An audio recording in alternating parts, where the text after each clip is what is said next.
Eu queria que a gente estivesse discutindo apenas os planos do novo governo Lula, se são bons, se são ruins, fazer um pouco o que eu fiz no meu vídeo passado aqui sobre a parte econômica do novo governo, mas infelizmente a gente tem que dividir nossa atenção entre isso, os planos do governo que vai vir, e o governo que ainda está aí, mas que hoje em dia não trabalha mais muito, mas que faz, isso sim, tentativas contínuas dele, de seus apoiadores, de milhares de seguidores pelas ruas, tentativas contínuas e repetidas de aplicar um golpe na democracia brasileira e fazer com que o resultado das urnas não valha aqui no Brasil, seja com a ajuda das Forças Armadas ou seja de outro jeito. Essas tentativas de golpe não vão dar certo, mas elas trazem consigo uma lição que eu acho muito importante. Mas antes disso, aproveita que você já está aqui e se inscreva no meu canal. Eu sou Joel Pinheiro, eu trago sempre comentários e análises com imparcialidade, com objetividade, mas também com posicionamento. Porque eu considero importante que a gente se coloque nas discussões do dia a dia do Brasil, da cultura e do mundo.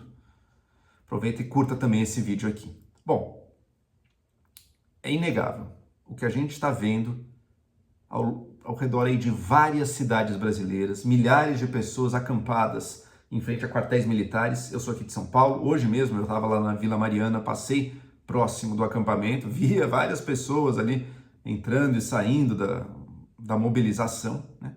E estão na frente de um quartel, por quê? Estão na frente de um quartel porque gostariam de mobilizar um golpe militar contra a democracia brasileira.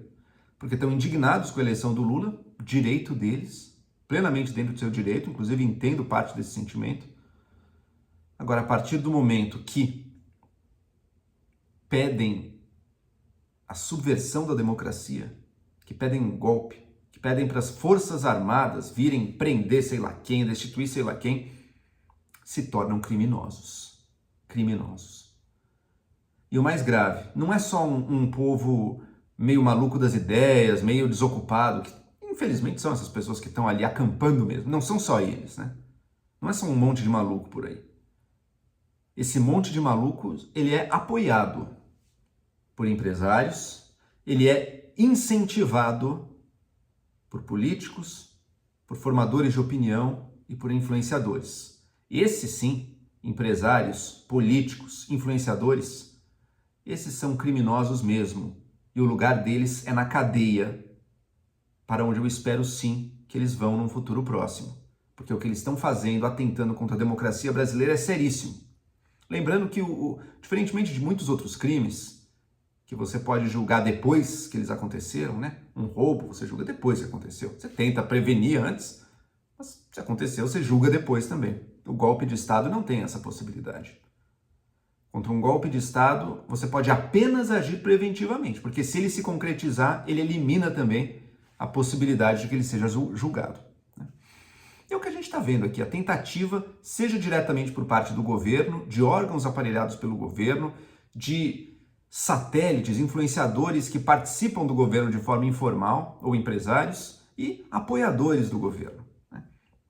Começou desde antes das eleições, com fake news a rodo sobre as urnas, sobre, enfim, inserções de rádio, lembra todas aquelas loucuras conspiratórias que passavam um dia, 2 dias, todo mundo via que era mentira, mas que inflamava as pessoas. No dia da eleição, a gente teve mobilização da Polícia Rodoviária Federal, que se mostrou um órgão aparelhado, ou pior ainda, subserviente ao governo Bolsonaro, e começou a realizar operações de bloqueio de estradas, supostamente para verificar transportes ilegais, né? Mas apenas, principalmente, nos lugares onde o Bolsonaro tendia a ir pior, né? Então, já vimos a índole da PRF aí, infelizmente. Não de todos os agentes, porque houve até agentes que vieram se posicionar contra isso, mas infelizmente uma parte importante da chefia e dos agentes. Lula venceu a eleição. Poucos dias depois, diversos caminhoneiros bolsonaristas, de novo, não são todos, tem diversos caminhoneiros que denunciam esses terroristas, esses vagabundos por tudo que eles estão fazendo, mas diversos caminhoneiros bolsonaristas, militantes, começaram a bloquear estradas, começaram a usar da violência, da ameaça contra pessoas que não participavam. Até agora raptaram pessoa, já colocaram fogo em veículos, já ameaçaram pessoas que não participaram com armas, tá? Pela vida deles. E a Polícia Rodoviária Federal, de novo, dessa vez, em vez de agir como agiu no dia das eleições, tão rápida, né, no dia das eleições, no pós-eleição fez corpo mole, não queria, não tem uma decisão para a gente agir. Eles poderiam ter agido sem decisão, mas não vem ao caso. Né? Fizeram corpo mole, mostraram mais uma vez que eles têm lado, né, no uso do seu poder, no uso da sua capacidade. A gente tem visto, como eu falei, milhares de pessoas acampadas na frente de quartéis pedindo intervenção militar. A gente tem visto militares da ativa, inclusive, se manifestando politicamente nas redes sociais, inclusive xingando, ofendendo políticos brasileiros. No Uruguai, a última vez que um militar se posicionou politicamente, ele foi preso pelo presidente da República. Esse é um exemplo que a gente deveria seguir mais aqui no Brasil, porque as Forças Armadas são uma instituição fundamental para o Brasil. Uma instituição assim, sem a qual a gente nem existiria. Eu vejo muita gente falando mal das Forças Armadas, isso tudo, enquanto instituição, o que é um erro, são fundamentais. Mas justamente por isso, a preservação total da imparcialidade política delas é fundamental. O Brasil é uma democracia, o Brasil não é uma ditadura militar. Né? A gente teve também enxurradas, avalanche de fake news ao longo das últimas semanas e meses. Né? A fake news antes das eleições, da inserção nas rádios. Né? Daí depois das eleições, lembram que chegou um argentino que fez denúncias contra o sistema eleitoral, né? E o pessoal, os militantes ali, em polvorosa, é isso, descobrimos a fraude. Passa 2 dias, não tinha mais nada. Era tudo fake. Agora, hoje, tivemos a participação de um partido político brasileiro, o PL, partido do Bolsonaro, que botou um relatório aí também acusando de fraude, querendo anular o segundo turno das eleições. Não preciso nem dizer que, do ponto de vista técnico, a acusação dele já foi totalmente refutada, né? Foi questão de nem dias, aí foi poucas horas entre eles terem dito que, porque os logs das urnas de 2020 não estavam constando no sistema, então não daria para identificar as urnas. Questão de horas. Técnicos, engenheiros que trabalham com o tema, conversando com órgãos de imprensa, mostraram claramente, é óbvio que dá para identificar. Sim, aconteceu um bug ligado a esses logs. Agora, é como se você tem 3 documentos de identidade seu. Você tem o seu CPF, seu RG, seu número do INSS, e você, numa certa lista para acessar um certo serviço do governo, por algum erro, não consta o seu INSS. Mas você ainda pode ser identificado pelo seu RG, pelo seu CPF. A mesma coisa aconteceu com as urnas, basta consultar qualquer análise técnica que tenha sido feita dessa acusação, né? Foi questão de horas, mas mesmo assim, de novo, os mesmos militantes que cantaram a vitória com a coisa do argentino, que levaram a sério, ou fingiram levar a sério as acusações das inserções nas rádios, que depois o próprio Fábio Faria, que fez a acusação, teve que pedir desculpas, porque ele viu que ele cometeu um crime. Essas mesmas pessoas, de novo, celebrando, dizendo agora vamos reverter a eleição. Tenho duas reflexões sobre isso. Tá? Primeira, essas mesmas pessoas já erraram tanto no passado, né? Pode ter certeza que vão errar agora de novo, o negócio já foi refutado. Você vai continuar levando a sério o que eles dizem? Você permite que alguém te engane tantas vezes e você continua confiando e acreditando nessas pessoas? Por quê? É uma reflexão que eu trago aí para você que é bolsonarista e que está assistindo esse vídeo para você fazer. Sim, saibam que existem bolsonaristas que assistem meus vídeos e acho que fazem bem, acho bom você estar em contato com opiniões diferentes. Né? E a segunda reflexão? A segunda reflexão é a seguinte. Imagine isso tudo que a gente está vivendo, né, depois de 4 anos do governo Bolsonaro. Imagine se fosse depois de 8 anos do governo Bolsonaro. 8 anos, ou seja, o dobro do tempo para o Bolsonaro e para os seus seguidores, apoiadores, aprofundarem ainda mais no discurso fanatizante que gerou essas pessoas, essa militância que não é que eles acreditam em fraude, eles querem qualquer pretexto para derrubar o novo governo, para dar um golpe. Né? Uma cabeça totalmente deturpada, em alguns casos lavagem cerebral. Teriam 4 anos a mais para fazer essa fanatização em massa, enganando as pessoas, mobilizando o ódio, estimulando o ódio, né? Que leva a atos de violência, como a gente tem acompanhado, inclusive assassinatos. Né? A gente teria 4 anos a mais para aparelhar as instituições. O que foi feito na PRF, o governo estava tentando fazer na Polícia Federal também. Com mais 4 anos, provavelmente conseguiria. Fez com um PGR submisso. Quantas outras instituições não acabariam se alinhando ao governo, entre mais órgãos de imprensa, universidades? Quantos não cederiam à tentação de bajular o poder? E quantos outros não seriam aparelhados pelo poder?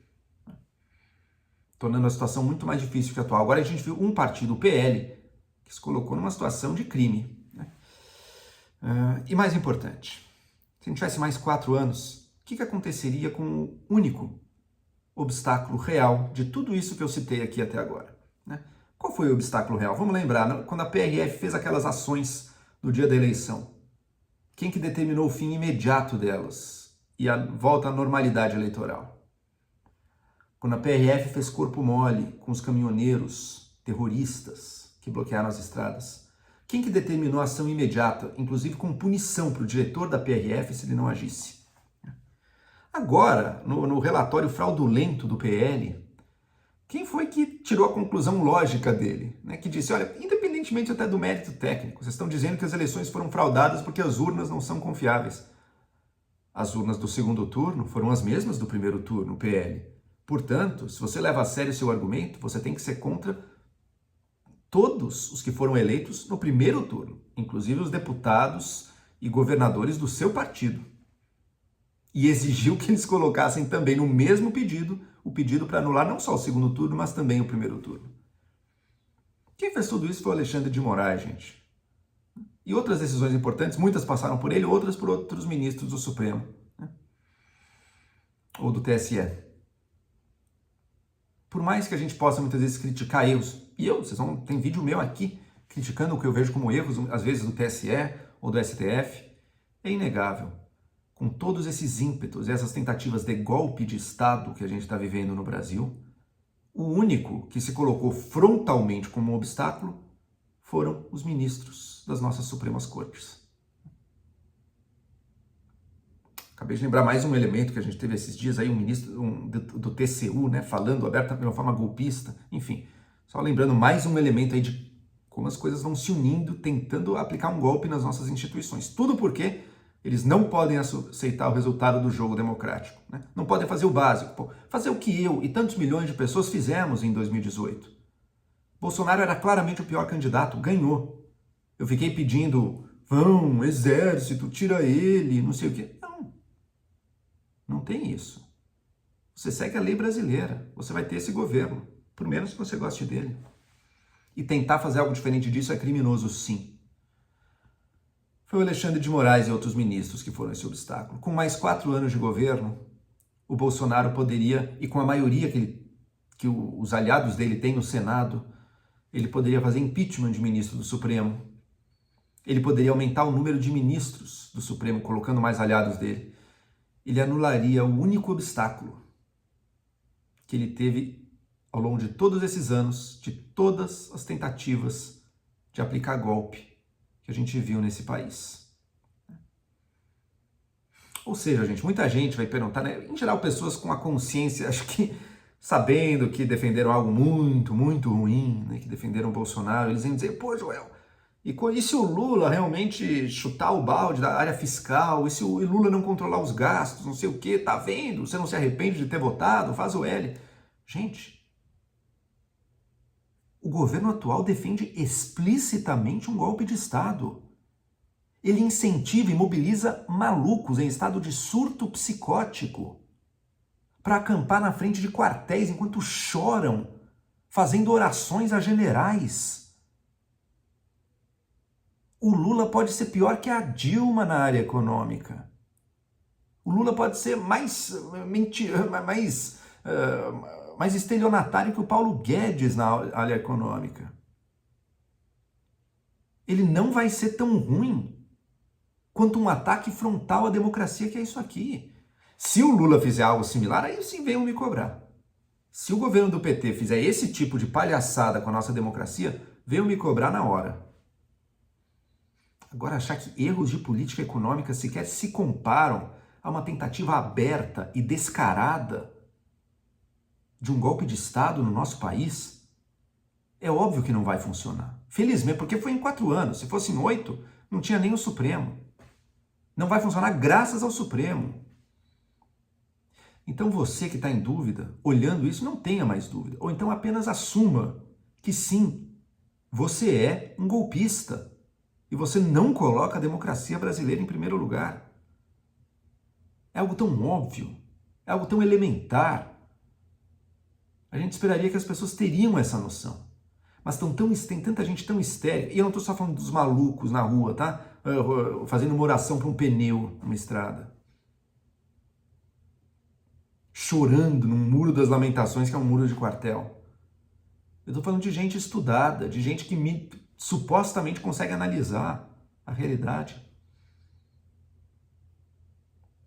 Que vergonha para o Brasil ter tanta gente que compactua com isso. E olha, vou ser sincero, como eu já revelei aqui antes também, não votei no Lula no primeiro turno, realmente achava que o Brasil poderia ir muito melhor que Lula e Bolsonaro.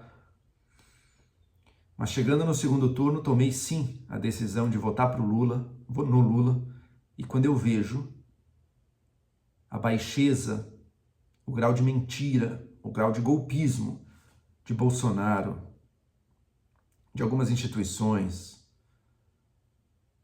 do PL, dá um alívio, a certeza de saber que eu fiz o voto correto. E quem vem cobrar os outros provavelmente o faz porque tem o peso na consciência de saber que se aliou ao que há de mais sujo nesse país. Há tempo de melhorar, há tempo de sair da criminalidade.